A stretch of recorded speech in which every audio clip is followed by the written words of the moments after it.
Welcome to the Witness and Persecution podcast with Nik and Ruth Ripken, where we equip you with biblical principles and practices from believers in persecution to help you cross the street and cross the ocean with the good news of Jesus Christ. I'm your host, Anthony Ball.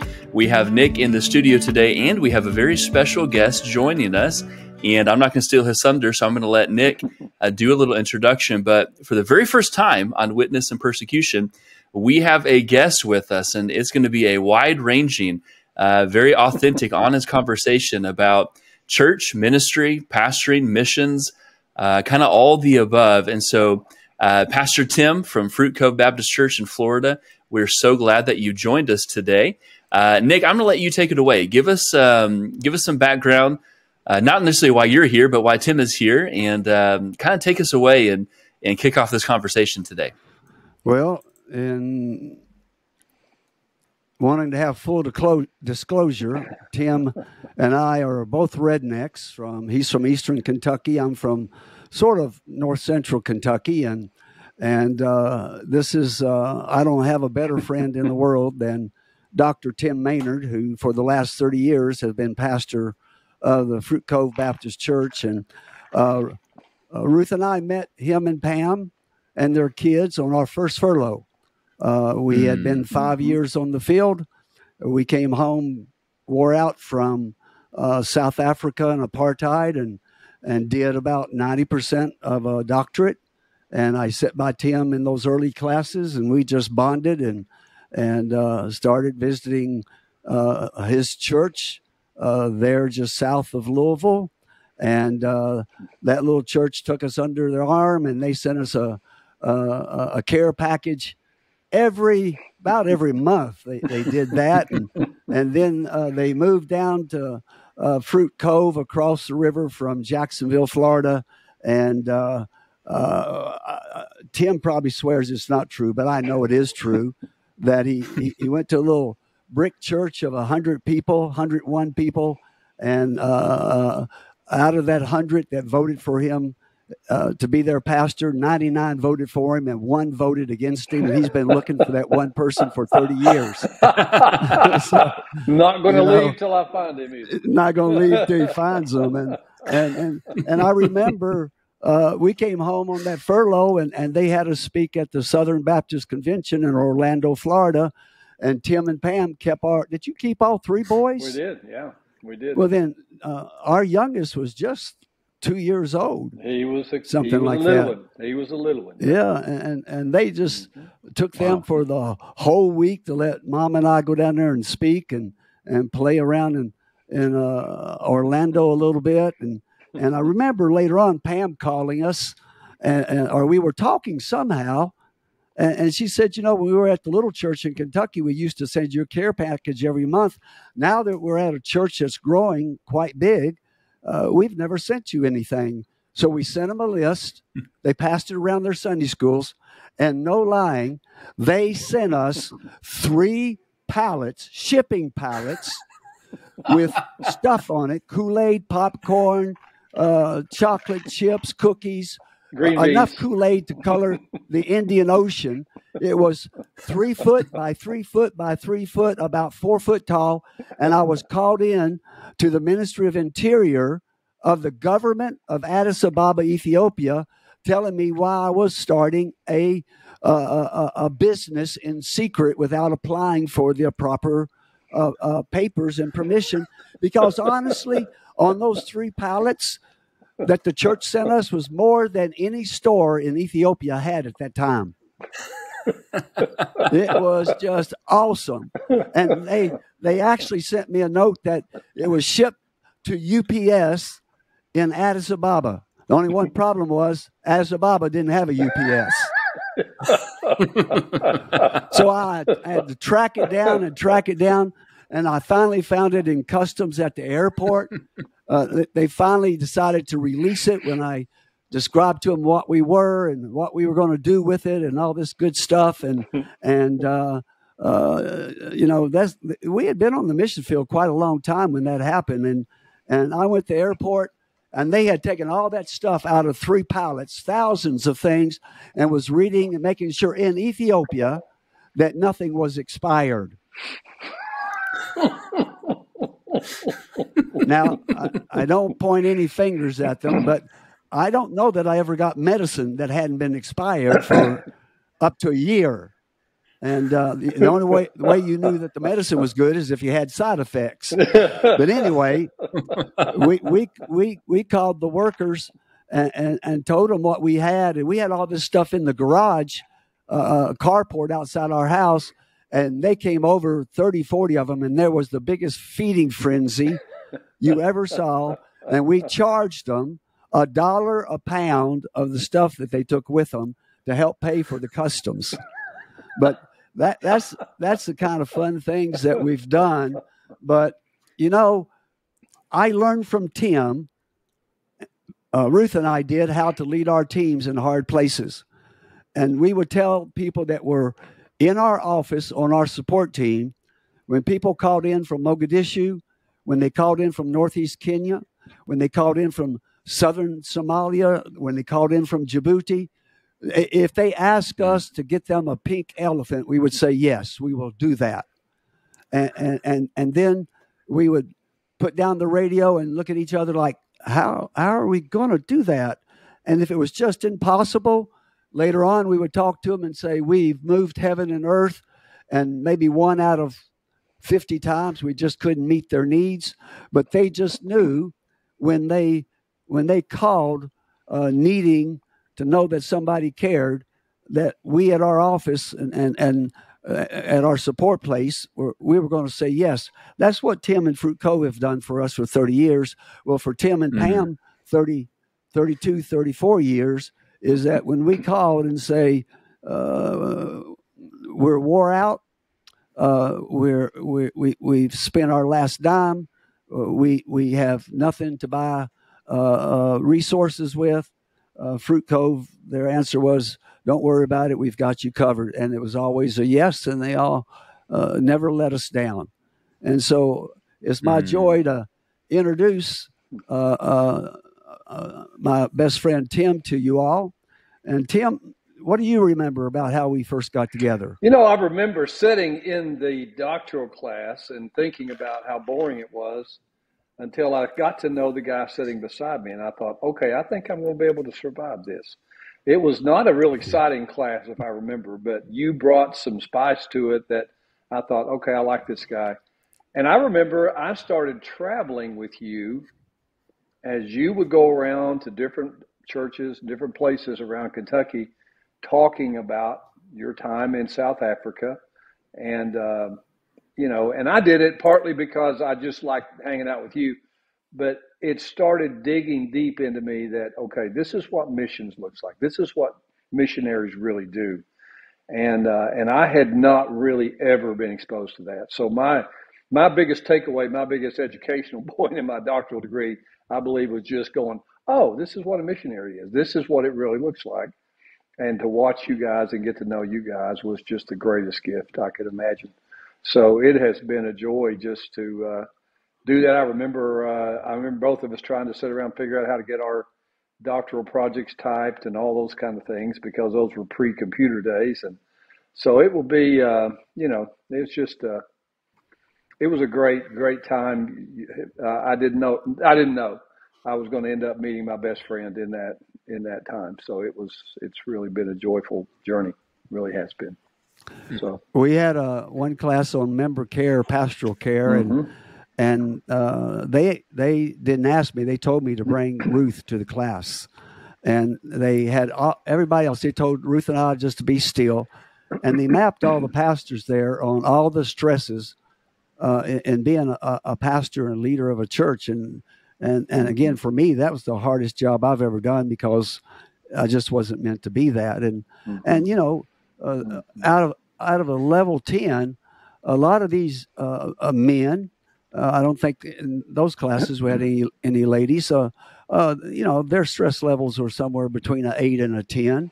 And then they start asking questions of Ruth and I, of living under apartheid, living in a black homeland, having to go through all of these border posts, and being semi-arrested a number of times, asking me why we loved black people and black townships that we were affiliated to, Some weeks, 260 some people were killed, black on black violence. And once they mapped our stress level, they said these people ought to be incoherent because on the pastoral scale that we have, you all are 17 out of 10.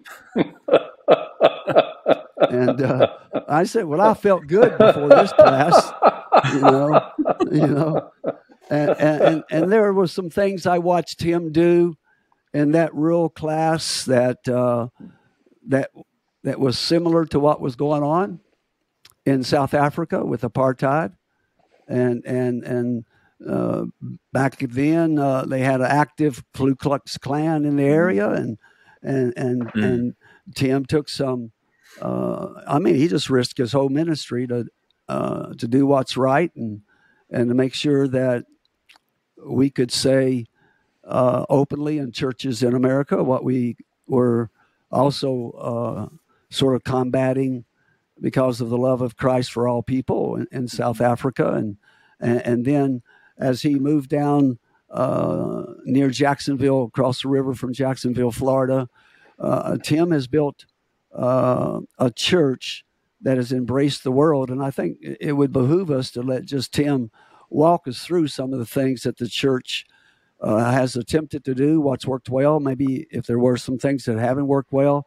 And then I'd like to pick up some of the things that he might leave out, because I want to tell you what yes looks like. Make sure if Tim, for whatever reason, decides not to share that. So Tim, take us back to some of those early days. And I know you all have worked in South America for years, and there's a lot of people that you've worked with besides Ruth and I, but just what did you do to, as much as possible, to be a church on mission with God at Fruit Cove? I remember when we came in 1993, the church, in fact, it was the Christmas season, and the church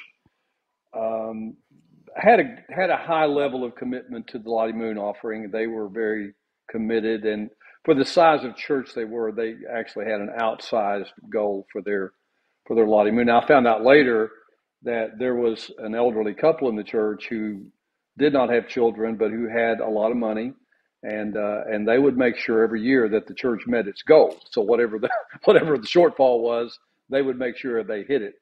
So, but it got covered every year. We had a wreath. We had a Christmas wreath that had lights on it. We'd turn the lights on, whenever we get around. And that was about the level of mission commitment the church had. We were very committed to IMB missions and NAM missions. We were very involved in that. We had one mission point somewhere out west. We had a guy living in a trailer working in an Indian reservation, and we supported him in that ministry. But there was no other international involvement anywhere. We just hadn't done anything. I remember the first international project we did was with Haiti. We were invited in 1995, I think, was my first trip to Haiti. And we went over and just looked at some areas. And our church became very committed to Haiti. I mean, we're close. We were just next door neighbors. So it was hard not to do that. We had some folks in the church who took that on as a personal mission point.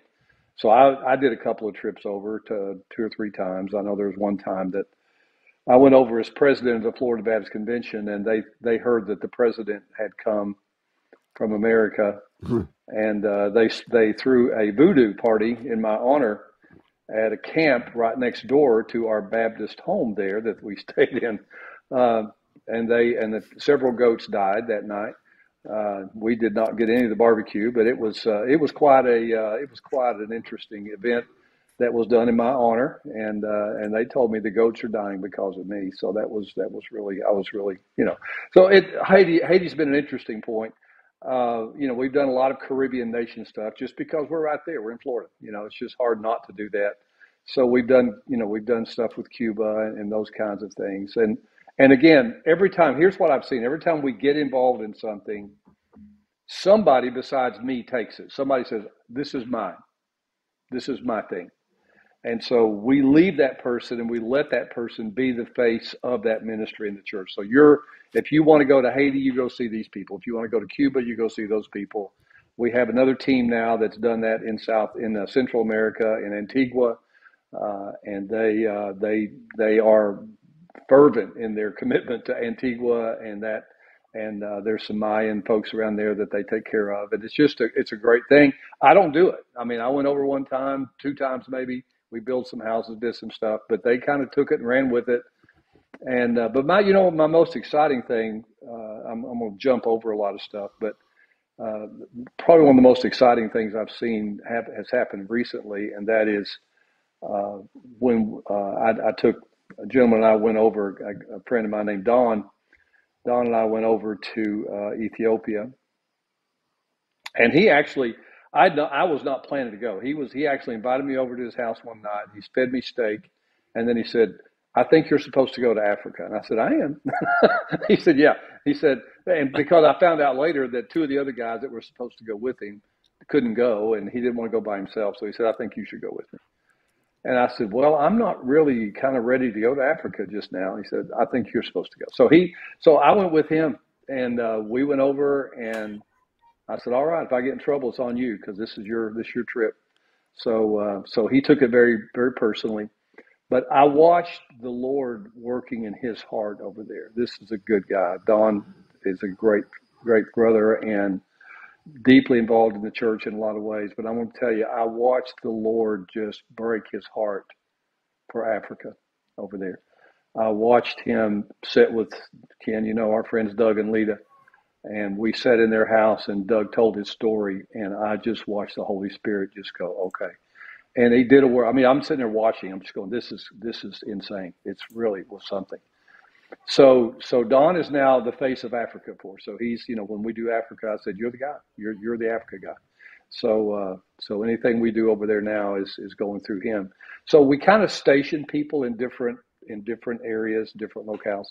Back home, we have a mission house. We decided early on we wanted to have a place of rest for missionaries because, again, Nik and Ruth told us, "Hey, people are worn out. We need to be able to send people here to kind of heal up and get some rest and to do some recovery time." And we try to make it as pleasant as possible, as easy as possible. And, we don't charge them anything. This is a house that we were able to buy and just keep that. I wish we had a neighborhood full of them, because I think we could probably keep them all full. But we've had some incredible experiences.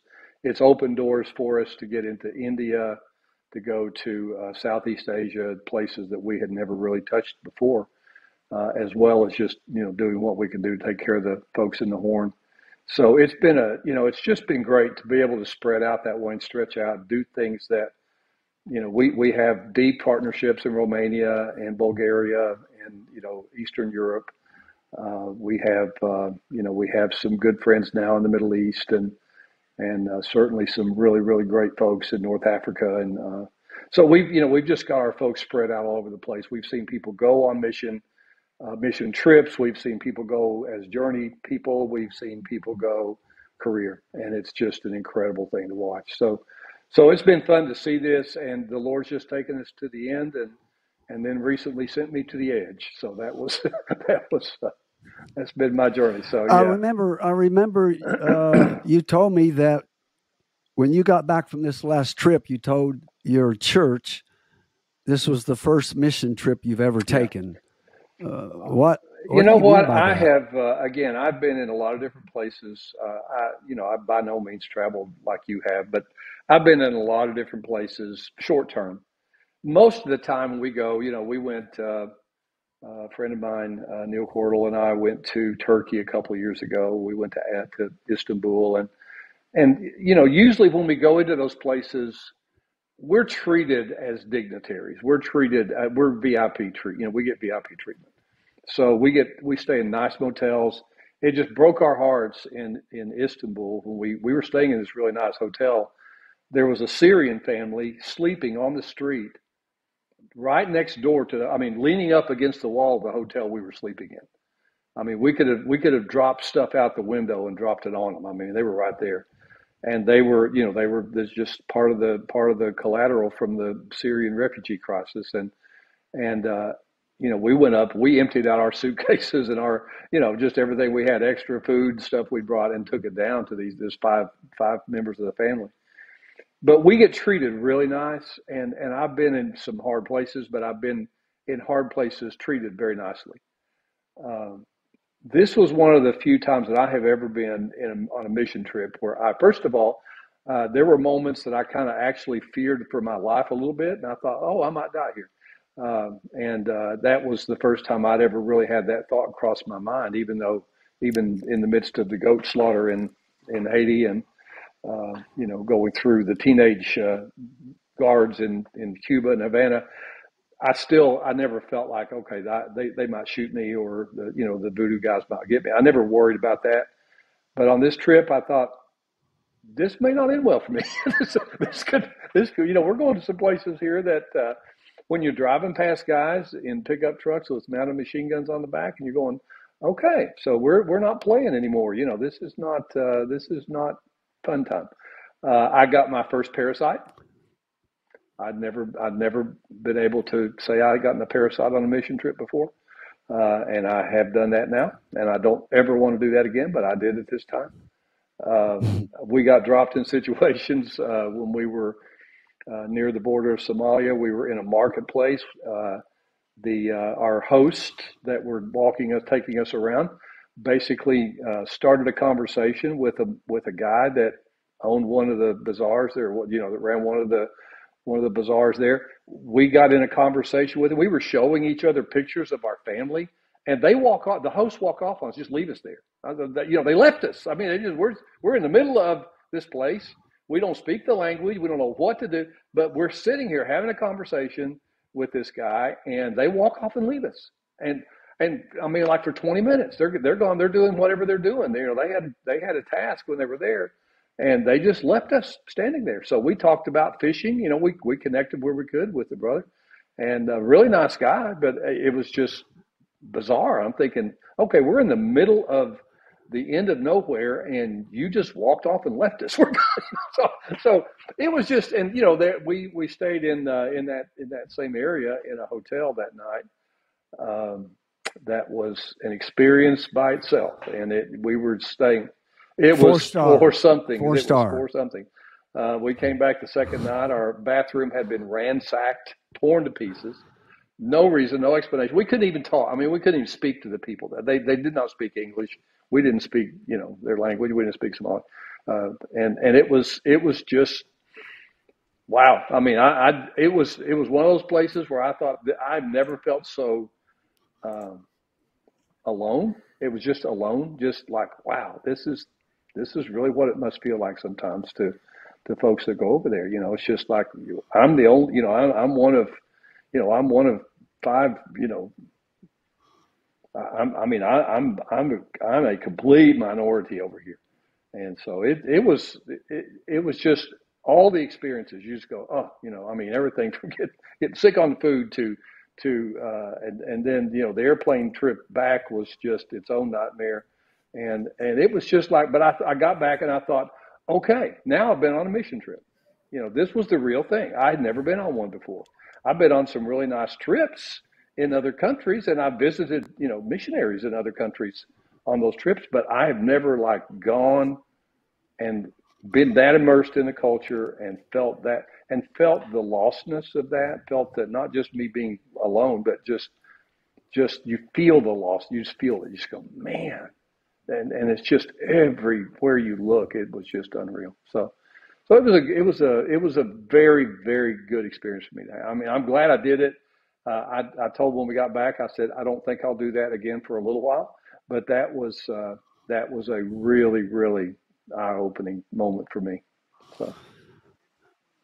And that family Yes. that hosted you Yes, raised they have 4 little girls Unbelievable. in that place. Unbelievable. Yeah. And they're some of the strongest, confident young ladies Oh, I in love the it. Lord and in They themselves that I've ever met in my life. Just their own show. They need their own reality show. I mean, they're great. They're so funny and just sharp as they could be, man. Love the Lord, the whole family. It's just such an incredible thing to see that in the middle of that world, and that is not a world that's friendly to them. I'll tell you, that they made a home and a life there is unbelievable. It really is. Well, Pastor Tim knows, Anthony, that our people generally have no place to pray and no place to play. And we, like where he was, they have to drive a day's drive or get a bush plane and go to Addis and get another plane to fly to Dubai or Kenya or somewhere just to be able to go out to eat, to go to a game park, again, to have somebody else of their background to worship with and to have a place for they as a family to play.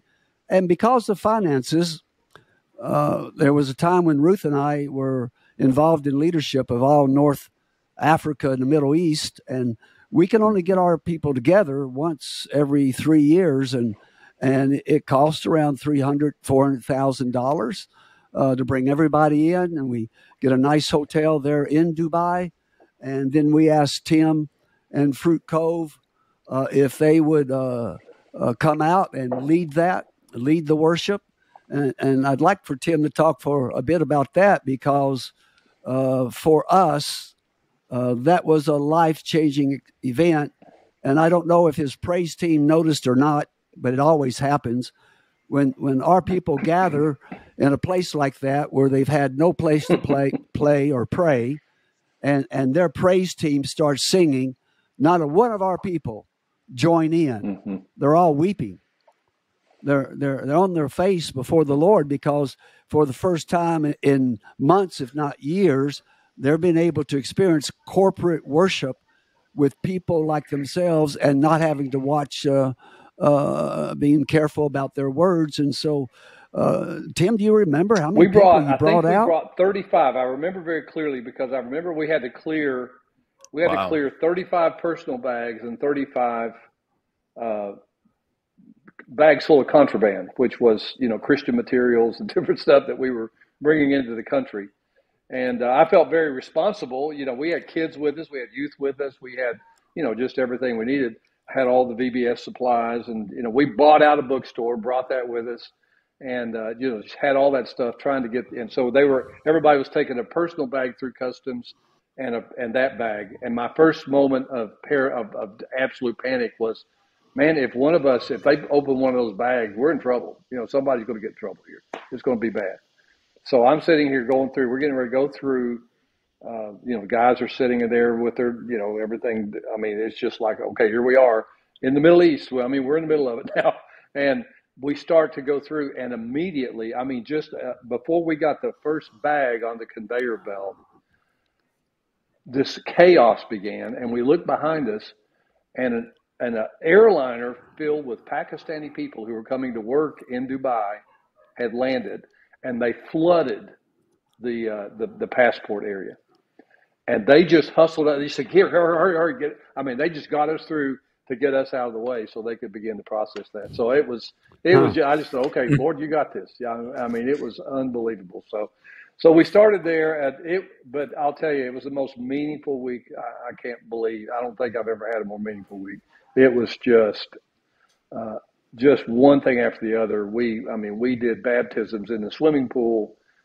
We let, missionary folks baptize their own kids, and we were creating a barrier around them to keep them from people from in the pool. We had Saudi sheiks and we had Emiratis around. We had people around. We thought, well, they can't see what we're doing.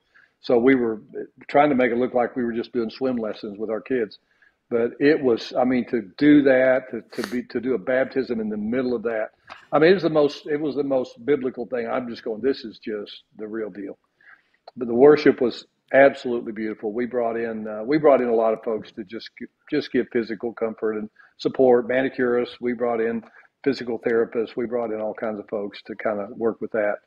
But the worship was absolutely magnificent. And our worship team had worked really hard, but it was just, we could have sung, I think we could have just sung Amazing Grace a cappella and the whole place would have been in tears. It was just beautiful, because they, like Ken said, they had not worshiped. They have not worshiped, and they have not been able to be corporately together in years. It was just an unbelievable experience. And then, of course, one of my funny memories there. Our worship leader, Richard Thompson, at that time, I was teaching through 2 Corinthians chapter 4.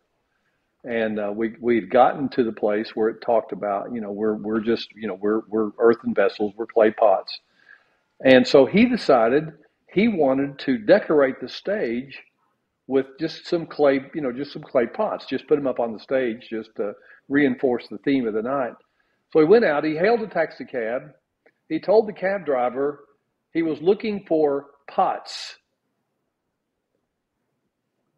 And he got taken to a back alley where the gentleman was trying to help him locate some pot. And so, it was a cry. I said, why you are not already still in a Saudi Arabia jail? I do not know. I mean, why in the world? But no, not pot. I'm looking for pots, vessels. Oh, okay.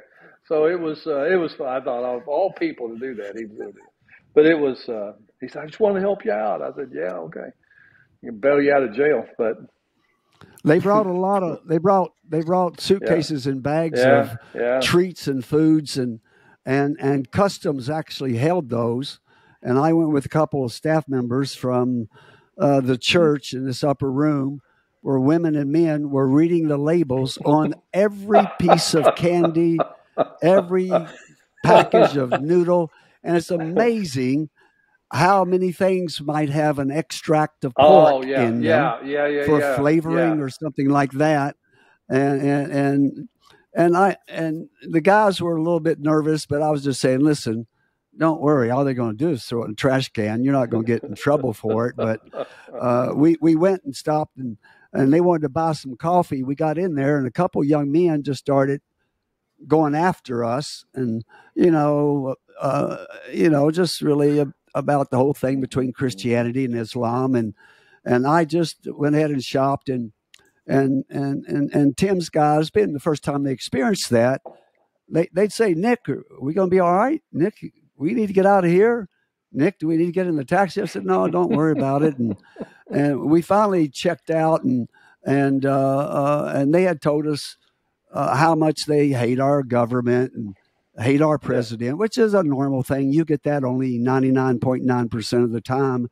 And so as I'm checking out, one of the guys said, well, I guess you hate our government and you hate our leaders too. I said, no, our Messiah tells us to and commands us to love everyone, and we actually love this country. We love your people, and we pray for your leaders and love your leaders. And this older man, very old, stood up and he said, we're so ashamed. And he went and grabbed those young men by the shirt fronts and said, go home. Wow. I'll deal with you later. Wow. I'll deal with you later. And I told Tim's staff guys, they thought, it might be a little bit of a problem, but I said, this is just, you get two faith systems together, and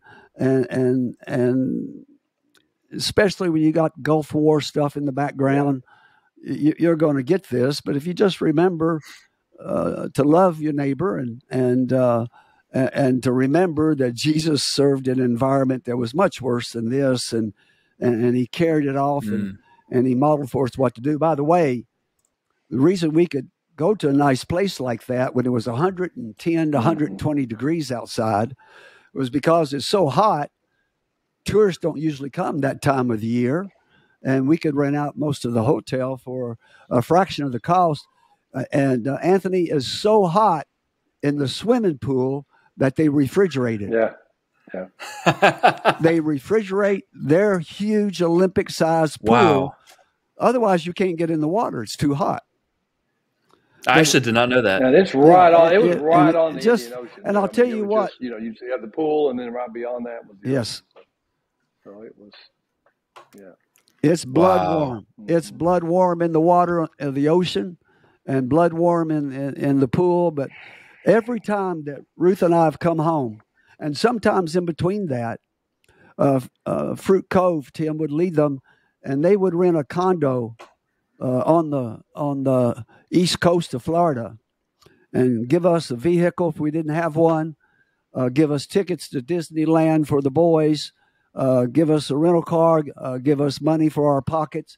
And anytime for 30 years, if I called Tim in the church and said, listen, we're sending somebody home that you don't know and they don't know you, and I don't need them to know about this phone call, but they've given everything they've got and they have nothing left to give. And Tim would call them when they got back to the States and say, we've heard about your service. We know what you do. And we're going to send you and your family plane tickets to Florida. We've rented a condo on the ocean for you. We're going to give you keys to a rental car. We're going to give you $500 per family member to spend. And we're going to give you tickets to the resorts around here. And if there's anything else you need, we've got it for you. And you can imagine people have given themselves to the Lord in places where there's no place to pray and no place to play. And a church just contacts them out of nowhere and says, we've heard of what you've done. Let us come and love on you. And that's the kinds of things that Tim has led Fruit Cove to do the whole time. Well, and let me say this it's too. Been the church I've never in 30 years ever had a moment where the church has pushed back and said, no, we can't do that. They have always been, sure, let's do Incredible. it. Again, it wasn't hard to lead that. I didn't have to lead around anything. It was just like, hey, this is what we need. Can we do? Yes. It was just like everything that we would be asked to do. The church will go, let's do it. Somebody needs to do it. Let's do this. And so I've always been very grateful. The church has been incredibly willing and generous. And we all wish we could have done more even, but it's still, I'm grateful to get to be a part of a church that was just a yes church. Yeah, we'll do it. We can do that. And, the Lord just keeps pouring it back in. You give it away and he pours more back in. You go, okay, well, we'll give this away too. So we'll see what happens. But you're coming up on 30 years of pastoring Fruit Cove Baptist Church and just watched you finish, just like you do everything else, finish in the grace of God. What's next for you, brother? Well, today is technically, in fact, I just walked out of the office on my last day and came in and sat down for this podcast. So that's how fresh I am off the vine. So we'll see. My plan right now, I'm going to take about a month off and just kind of, recalibrate and pray. And I've got some trips planned here and there. And, we've had conversations about me coming back in just to do, we have a ministry called The Cove that's a counseling center. So I'll probably work with that some. I want to do member care. I want to do, and that's one of my goals of something to explore. Again, our friends, the Cordals who have gone to member care have encouraged me to have some conversations with the board about that. So I probably will and just see what that looks like. I don't know when you age out, Ken, at the board. I'm not sure what that looks like, but I guess it probably depends on how much, I don't know how, but where you're going or whatever. But I've loved. Well, I've always appreciated the opportunity to get to love on missionaries, and that's just been part of. We had an 83-year-old nurse show up at the airport, in a wheelchair in Nairobi, to go into Somalia in the middle of the famine and civil war. Okay. And I'm thinking, oh my goodness, what in the world am I going to do? And I got her in the taxi going home, and got on, friendly basis real quick, and I said, Grandma, you couldn't walk off the plane and they had to bring you out in a wheelchair. You want to go inside to Mogadishu? She said, honey, I'm just really stiff. In a couple hours, I'll loosen up and I'll be able to walk okay. And she said, I've been on 37 mission trips. And I told God if I could just go on one more, I'd be ready to go to heaven. I said, but darling, I don't want you to go to heaven from Mogadishu. And we talked about it and prayed about it. You know what? I got her on a U.S. Air Force C-130 transport plane. We had to pull her from one end and push her from the other, and got her into the team house and got her on the third floor where our offices were. And for 2 weeks, we let her pack drugs into 35 millimeter canisters and creams and things. And she never left the team house. And so then after the 2 weeks, we took her back to the airport and helped her get on the plane. And my wife took her off at the other end and kept her that night and fed her, helped her shower, and she got on the plane and flew back. And I haven't heard from her since then. So I guess she might have got her wish. She fulfilled her dream. Her wish. Yeah, I was going to say. But I just thought, I just told her, I said, darling, Grandma, I don't want you to go to heaven on this trip. Please don't go on my time. Please don't go on my. This won't work well. And so anyway, after that, we rewrote requirements for people coming out. They had to be able to do 5 deep knee bends. They had to be able to climb a step ladder, and a few physical things that they had to do. And so we wouldn't get in a situation that. When you have to get out of Dodge, you got to be able to move. Yeah. You know. Yep. And but anyway, fast. if you had before I got cut off, if you were starting over, Tim, now that you've had these years to do all the great things that God has done, but in regard to let's just talk my world, overseas missions. What would you do? Anything different? I would go more. I would take more trips.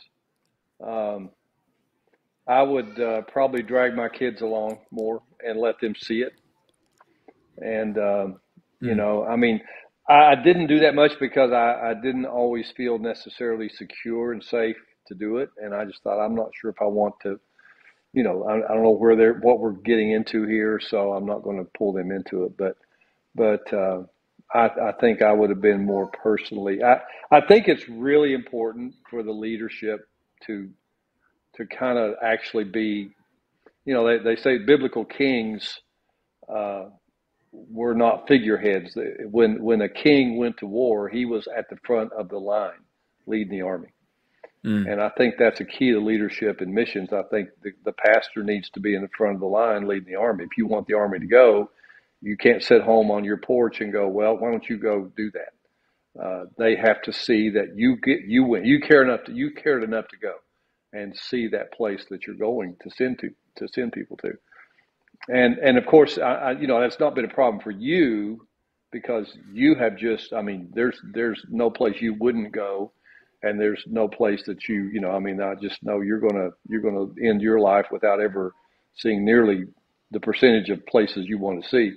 But I have not been as much of travel has not always been my favorite thing to do. So I haven't had quite that passion that you've had, but I've got it more now. For some reason, I'm just thinking, I kind of really came to terms with that. I kept my Insanity of God bracelet on through the whole trip, the whole time in Ethiopia, and I haven't taken it off because I just thought, what? Is Jesus worth it? Yeah. And if we're not willing to put our money where our mouth is on that, then we might as well, we don't have anything to say back home either. So I think it's important for leaders to get out. I think pastors need to get out on the field. I think they need to go, and I would go more. I would just go. I would, we have something. We have some missionary point, some missionary person, some church location, someplace on every continent on the planet except Antarctica. Wow. someplace where you could go somewhere on that continent and say Fruit Cove Baptist Church, and they know, okay, they know you were here, And my vision was too small when I started. I thought about, wow, I'd love to see us, do this in Florida and do this, and maybe, oh yeah, we can reach all the way to Haiti and Cuba, 90 miles away. And then it started expanding to the point, and then I realized, we need to be on every continent. Jesus sent us to every continent, not just the convenient ones. And we've actually had an arrangement to get on to Antarctica, to go to to work at one of the science stations there for a summer. They wanted some college students to come and actually lead kind of like a vacation Bible school thing for their kids, for the scientist kids in Antarctica. And we have been negotiating that, just trying to go, because they said, I said, that's the last continent. I would love to see that we've got something on all seven. You can go to any one of the 7 continents and go something. Fruit Cove's done something here. We've sent missionaries here. We've had a trip here. We've had, some kind of a missionary point here that we've worked with. So, and I just think, I wish if every church would just go, it's not just, guys, it's not just your state. It's not just your city. It's not just your county. It's the world. Jesus sent us to the world and to the nations. So.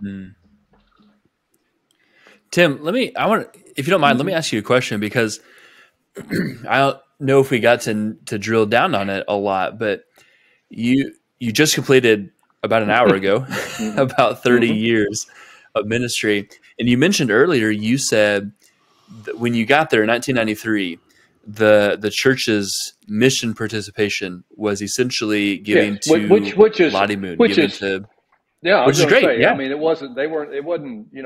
weren't tipping. I mean, they were actually investing and doing so with that, but. Yeah. That's incredible.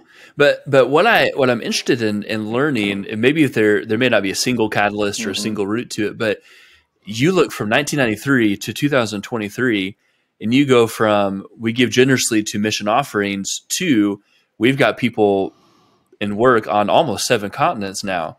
What was the catalyst to change that culture? Because it's not just, it doesn't seem like you are dragging them along. You've got people who are willing participants, jumping in, being obedient, involved, giving, going. How did you change that culture from 1993 to 2023? I put the guy on the other screen on the platform. You see this guy over here? This Nik Ripken guy. I put him in front of the people. And when they went, they heard his passion. They heard his heart. They understood his sacrifice. And they went, okay, we'll do this. And it kind of went from there. It really did. I mean, and simultaneously, we were also, we were doing some work with the Florida Baptist Convention, who was just then starting to get involved in Haiti and doing some work there. So, we kind of walked in on that too. So we had, what we started was kind of a tier of mission trips. I would not send somebody on a first-time trip to Ethiopia. There's no way I'd do that, because they would never go back to any kind of mission work again. So, we try to do local stuff. We've done Haiti. Haiti's close to us now. But we'll send people to Guatemala, to Antigua, to Ecuador, those kind of, Central America, South American places that are not really dangerous. I mean, they're not always easy, but they're not really dangerous kind of spots. So they come back with, okay, we can do this. And that's where a lot of people need to be. Just first step up. Can I actually pull this off? Yes. I went on a mission trip. I got a passport. I actually left the country and went and did something and helped people in another culture. And that was great. What's next? And now you start moving them up. We can move our kids up easier. Our college students, they'll go anywhere. They'll do anything, whatever you want them to do, they'll go. They'll follow you. Hey, we're going to go there. Okay, great. Well, I'm in. I want to go. So, I've had a really, really strong, willing, participation in that area. We've got, several kids that are right now preparing to go career missions, and that's great to see. That's been that's the ring the bell, if we can actually get people to say, yes, we'll go. So we've had several couples, several families that have gone career, and that's been, that's the high point.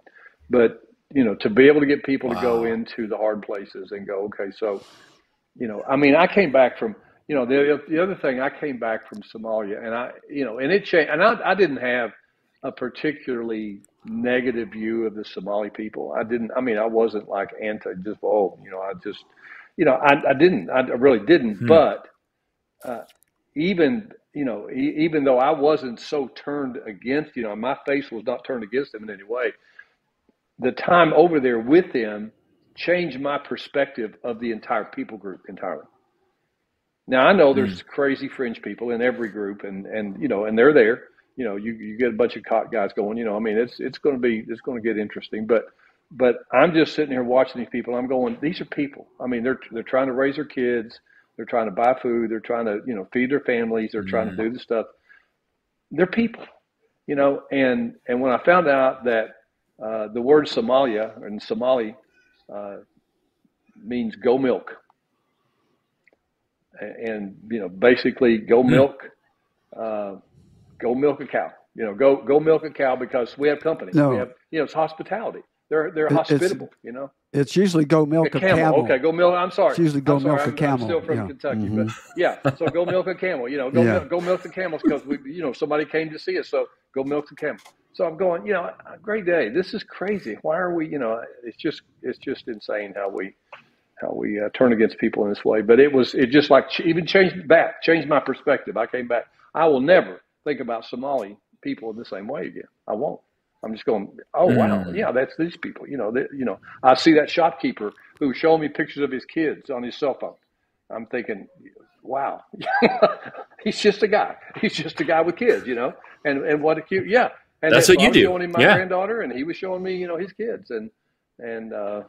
So anyway, it was, so those kind of experiences, they change your perspective, but it changes your giving. It changes what you're willing to support. It changes your understanding of why you're a Christian, what you're supposed to be doing. Now I get it. Now I don't sit home and just, want to go to the next Bible study and get a notebook full of stuff.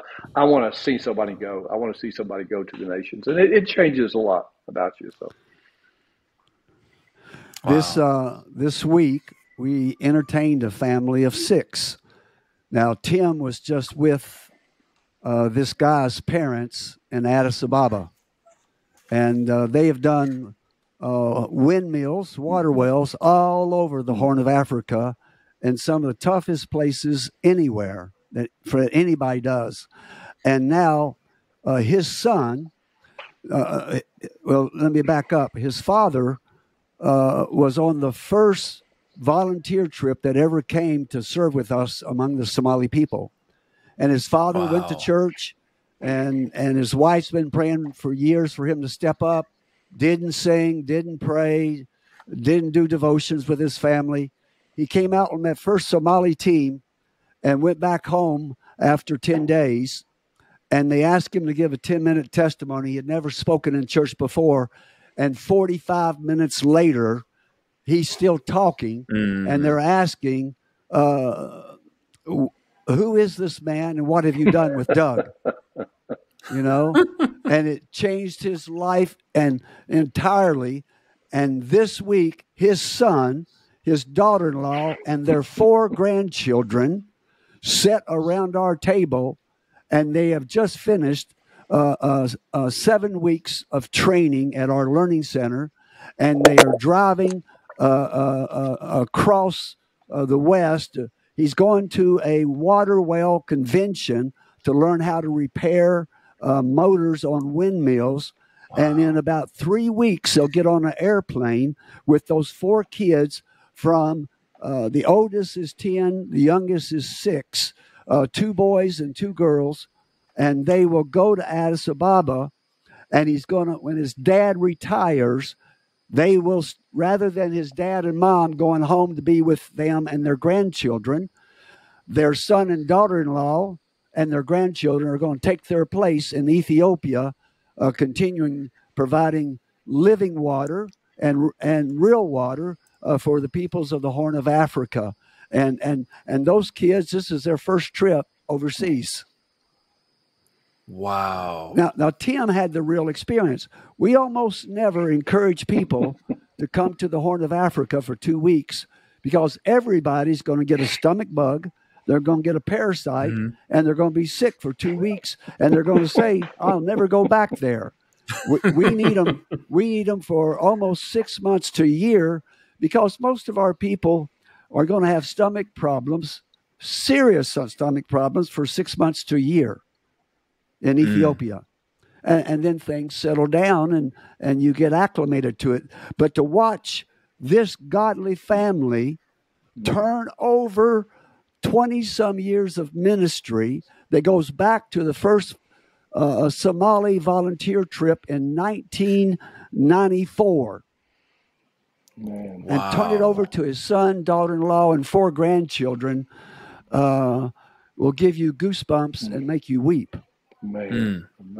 And as we prayed with them around our kitchen table and held each one of those children individually and blessed them to get on an airplane, now a week from now, it was 2 weeks from now, and they're going to fly 30 hours to be with his mother and daddy in Addis Ababa, and then to take over that ministry when their mom and dad retire is just an awesome thing to see.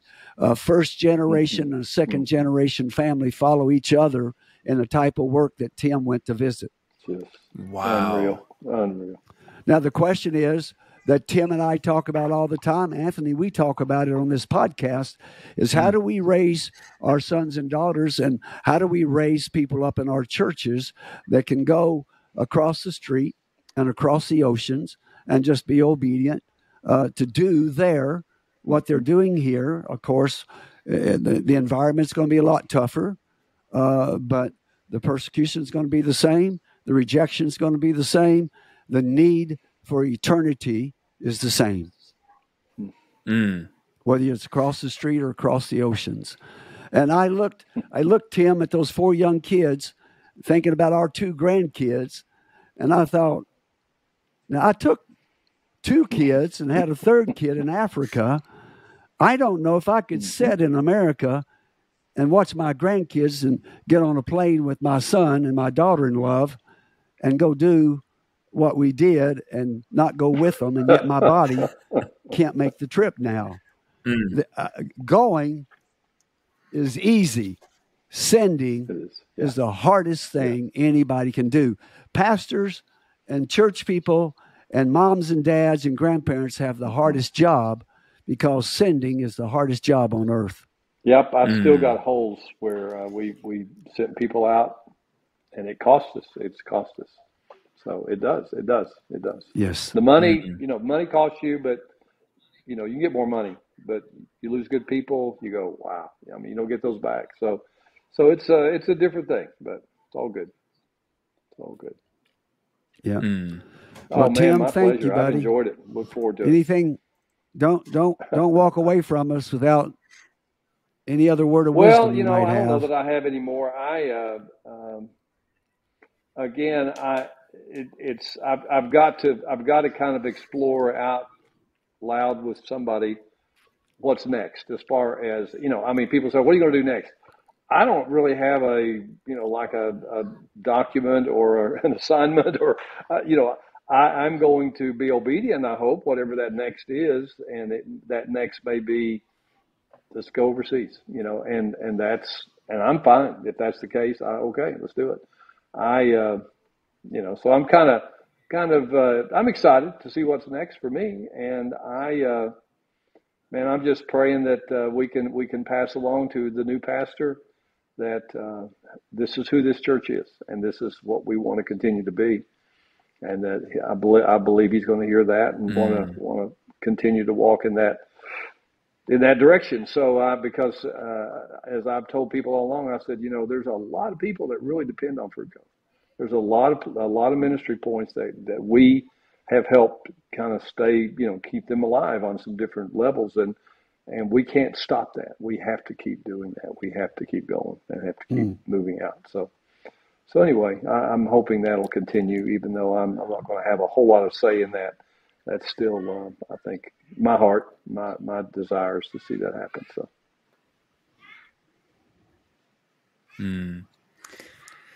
Wow. Pastor Tim, we really do appreciate your time, and I'm so glad all those 80 years ago, I'm just kidding, not that long ago, that you and Nik we're in a seminary class together. Like that one. And for all these years, like that one. It seems like your time's coming, Bubba. Yeah. Oh man, I feel it every day, right? But what I do want to leave our listeners with, again, you touched on it several times. I know this is one of the reasons that Nik wanted to have you on, and to not only share your wisdom and insight, but to remind our listeners as they listen to this, as they go back into their churches. We have a lot of pastors. Nik, I forgot to even update you. I think we're at 86 different countries who have people tuning in to Witness and Persecution every week. It's all over the globe. And so it's not just the United States, it's all over the world. And what we want people to hear, one of the big things that we want them to take away from this episode is how integral the church is and needs to be to supporting people overseas, to caring for them, to making that sacrifice. And Nik, I know you said this in the digital training series that we're going to be coming out with this year. You said a lot of times, but our churches, if you're sending people, you need to be sending people out to visit them, to take care of them, to bring them in, to provide for them. And Fruit Cove is such an amazing example of what that looks like for the church to be the church as you send and you go to the nations. And so we do want our listeners to really kind of just sit in that for a little bit, and as a takeaway, go back to your churches and think, how can we sacrifice more? How can we serve more? How can we help those who are overseas, who we've sent, who are overseas workers? How can we bless them, serve them, take care of them? I love the relationship that you two have had and that you've had with this church over these last 30 years, because that is, in my view, that is the standard that churches should aspire to take care of those who are overseas and those they're sending and those who are going. And so we thank you for your obedience to show us that over these last decades of what a church can do. I'm grateful. I'm grateful that the IMB offerings seem to be going well, and I'm grateful for Paul's leadership. But, I'm also, I talk to pastors sometimes and I say, okay, you do Lottie, that's great. And what do you do? What's your and? There's got to be, what else you doing? That's great. I'm glad you're doing Lottie. I hope you do, and you need to. But we've struggled for years with how do you personalize? How do you get Lottie Moon personalized to people where they're going, okay, it's yes, we got to give to we got to support with this level of mission giving, but we also need to be going. How do we do that? How do we go? How do we stand with these people? So again, if you're blessed to have a friend like Nik that can come in and just set your church on fire and walk off and then watch it burn, then you'll do all right. That's what you got to have. So. Absolutely. Well, Tim, Nik, thank you so much for your time today. Just incredible words of wisdom, incredible insight. To our listeners, again, we pray that this has been not only beneficial, but you can take a lot of stuff from it, and you can take it to your churches or take it to those around you and say, let's get going. Let's get the ball rolling on doing some of these things to bless the nations and to send and to go and to pray more effectively. Thank you for tuning in today. This has been Witness and Persecution, and we will be with you next time.